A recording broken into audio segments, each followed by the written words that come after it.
Here is the Dictagraph record of Woodward's conversation. Atlanta Constitution, Sunday, May 25, 1913.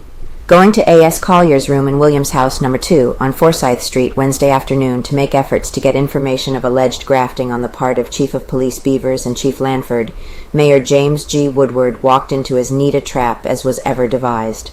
The same Dictagraph which was alleged to take down the statements of Colonel T.B. Felder is said to have been working while the mayor of Atlanta was in conference with E.O. Miles, a private detective, Febuary, Chief of Detectives Lanford's clerk, and asked Colyar. The mayor admits frankly he was there, but says he offered no money, but that he would subscribe to a fund to unearth graft in any city department, and also said that his visit had nothing whatever to do with the Phagan case. These parties told me they had evidence of the corruptness of Beavers and Lanford. I wanted to see what they had, he's quoted as saying. Part of the conversation, as alleged to have been taken down by George M. Gentry, nephew of the president of Southern Bell Telephone Company, dealt with the early arrival of Miles, who discussed the Phagan case with Colyar. After Mayor Woodward arrived in the room, Colyar stated that Febuary had the goods on certain members of the police and detective department. There was some discussion about the right of the police to arrest anyone who could get such evidence, Mayor Woodward saying that he didn't understand how such an informer could be thrown in jail.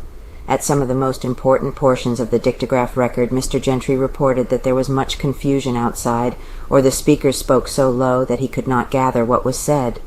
A little later on in the record, Woodward assured Colyar that there was nothing for an informer to fear. "You don't know what police persecution is," Colyar said. "They can prove that black is white, and water will run upstream, and they can get a jury that will—" And here Miles is interrupted. Still further in the conversation, Miles said, "Febuary wants to know if we can promise his protection. I think we can safely do it in a matter like this." "Yes," Mayor Woodward answered. "Miles, he has the graft list, and knows who's on the list, who is to be protected, and who is not to be protected. It looks to me like we have the same things down here that they had in New York, only on a smaller scale, because Atlanta is a smaller town. Colyar, did you tell Tom Felder that you authorized Felder that if he got the proof for you, you would see that he got paid for it?" Here the Dictagraph did not record all that was said, owing to indistinct voices, according to Gentry, the stenographer who was taking down the conversation. Colyar, he said he would give him $1,000 for the evidence. A little later on in the conversation, Miles spoke. "Miles, what would be the nature of those documents?" Speaking of alleged graft lists, etc., Colyar, "It is an affidavit from two people, both signed it, acknowledging threats, etc., graft and general corruption, like you said a while ago." Miles, "A place like the Walton Inn has never been closed. My information is that the woman who runs it is a sister-in-law of an official in the police department. A woman gave me that information and said that she was operating under protection. Woodward," evidently referring to reward asked for, "there will be no trouble about getting the money. The kind of evidence." Later in the conversation, when asked what kind of evidence was wanted, Woodward replied, "Get anything that looks like graft, I don't care who it hits, and especially Beavers." Febuary here stated that he would see what he could get. Woodward, "We are going to get up the money to pay for it.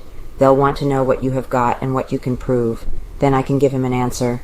Woodward, later on in conversation, "I won't do anything until it is substantiated." Miles, "Yes, just forget it. You know you have never broken your word yet." Woodward, "I hear they charge me with some meanness."